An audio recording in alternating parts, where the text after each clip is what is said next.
graveyard of empires is how Afghanistan is often described. Why? Because in its over 3,500-year history, it's been invaded by so many empires: the Mongols, Muslim Arabs, the Mauryas, Alexander the Great of Macedonia, and more recently the British Empire, the Soviet Union, and the USA. The Afghans, though divided, are a fiercely proud people. Not one foreign power could stick its flag in Afghan soil for long. Even where the intentions are noble, the outcome was humiliation.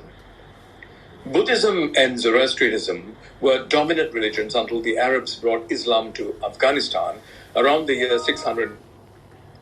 Today, Afghanistan has an estimated population of 38 million, of which 99.7% are Muslim. Kabul is the capital with 4.2 million people. The GDP in nominal terms is about 20 billion US dollars.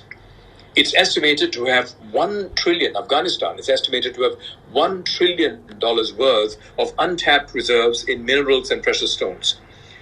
This is clearly of pecuniary interest to outsiders, especially the big powers. Landlocked Afghanistan is of strategic significance to major powers. Not only was it a key node in the Silk Road, it is also a buffer state for Iran to the west, Russia to the northwest, Central Asia to the north, China to the northeast, Pakistan to the east, and India to the southeast. In early September 2021, just recently, China said that it's ready for, quote, friendly and cooperative relations, unquote, with the new Taliban regime, especially with investments from the Belt Initiative, or BRI. It is this strategic positioning that made Afghanistan a place of interest for three powers over the past 180 years. From 1838, Britain, looking to protect its Indian Empire from Russia, attempted to annex Afghanistan. This resulted in three British-Afghan wars. Beleaguered in the wake of World War II, the British were defeated in the Third British-Afghan War from 1919 to 1921. Afghanistan became an independent nation. In 1965, fast forward, the Afghan Communist Party secretly forms. In 1978, there is a communist coup in Afghanistan, and Nur Muhammad Taraki becomes president and signs a friendship treaty with the Soviet Union. Now, meanwhile, conservative Islamic and ethnic leaders who objected to social changes began an armed revolt in the countryside. In the same year, a guerrilla movement to battle the Soviet-backed government is formed, the Mujahideen. Upon the assassination in 1979 of its ally and comrade, President Taraki, the Soviet Union invades Afghanistan on the 24th of December, that is 1979, to bolster the faltering communist regime. Babrak Karmal is emplaced as prime minister. Widespread opposition to Karmal and the Soviets spawns violent public demonstrations. Soon after, the Mujahideen start receiving arms from the United States, from Britain and China via Pakistan to fight the Soviet forces. In September of 1988, and this is important, Osama bin Laden, a Saudi in exile, and 15 other Islamists form the group Al-Qaeda in Afghanistan to continue their jihad or holy war against the Soviets and others who they say oppose their goal of a pure nation governed by Islam. In 1989, the US, Pakistan, Afghanistan, and the Soviet Union signed peace accords in Geneva guaranteeing Afghan independence and the withdrawal of 100,000 Soviet troops. This was in 1989. Almost a decade down, in 1996, a newly formed Islamic militia, the Taliban, rises to power. They rule for the next 5 years. What's little known is that at that time, most Afghans, exhausted by years of drought, famine, and war, approve of the Taliban for upholding traditional Islamic values. The Taliban outlawed cultivation of poppies for opium trade, cracked down on crime, and curtailed the education and employment of women. Women were required to be fully veiled and not allowed outside alone.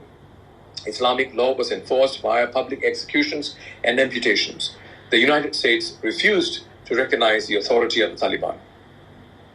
Then, on the 11th of September 2001, the world witnessed commercial planes crashing into the World Trade Center towers in New York and the Pentagon in Washington, D.C., killing nearly 3,000 people. Osama bin Laden and the Al-Qaeda are prime suspects.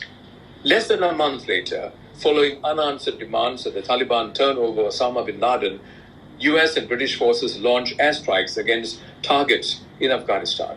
The Taliban are defeated on the 22nd of December 2001, just a couple of months later, and Hamid Karzai is sworn in as the leader of the interim government in Afghanistan. A new constitution is adopted following inputs from nearly 500,000 Afghans. Among other things, it calls for equality for women.